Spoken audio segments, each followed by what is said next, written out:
journée. Après, j'arrive encore chez le frère Junior. Le frère Junior commence à me parler. Il dit que non, c'est vrai que c'est écrit comme ça, mais tu sais aussi que il faut comprendre que l'esprit est bien disposé, mais... La chair est faible. La chair est faible.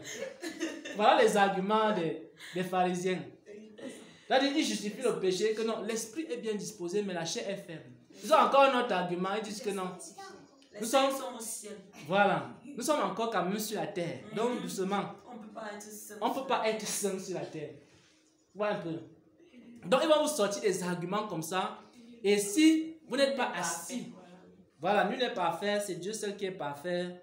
Nous, on doit pécher, mais Dieu, après, on va vous dire que on peut pécher comme ça, mais après, quand on va mourir, on va prier les âmes du purgatoire. On va quand même souffrir un peu au purgatoire. Voilà. Et après, on va aller au ciel. Donc, on va vous donner toutes sortes d'arguments maintenant pour vous convaincre à ne pas vivre une vie de sainteté. Mais si vous connaissez la parole de Dieu, alors vous allez expliquer aux gens que celui qui est en Christ est une nouvelle création. Les choses anciennes sont passées et toutes choses sont devenues nouvelles. Vous allez commencer à dire aux gens que il n'y a point de condamnation pour celui qui est en Jésus-Christ, parce que la loi de l'esprit de vie en Jésus-Christ m'a affranchi de la loi du péché et de la mort. Amen. Jésus. Jesus. Donc dès qu'il vient vous dire que non, on peut pécher parce qu'en réalité on est encore dans la chair. Mais vous allez dire que celui qui est en Jésus-Christ a crucifié la chair avec ses passions et ses désirs. Donc, et quand tu vas lui dire comme ça, à ce moment-là, il va fuir. Ou alors il va se convertir. Il va commencer à dire quel est ton secret. Amen. Et tu vas lui dire mon secret, c'est Jésus-Christ. Et c'est sa parole. Parce qu'au commencement était la parole. La parole était avec Dieu et la parole était Dieu. En elle était la vie. Est-ce que vous savez que dans cette parole, il y a la vie? Donc, si tu as reçu la parole de Dieu, tu as aussi reçu la vie. Et la vie que tu as reçue t'a affranchi du péché et la mort. Parce que vous connaissez la vérité et la vérité vous rendra libre. Quelle est donc cette vérité que quelqu'un dit qu'il a connue, mais il est encore esclave du péché?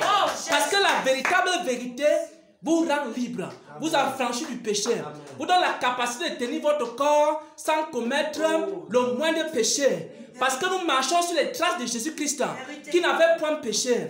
Et maintenant, nous aussi nous recevons par la grâce de Dieu et par l'Esprit qui nous a donné la capacité de dominer sur le péché. Amen.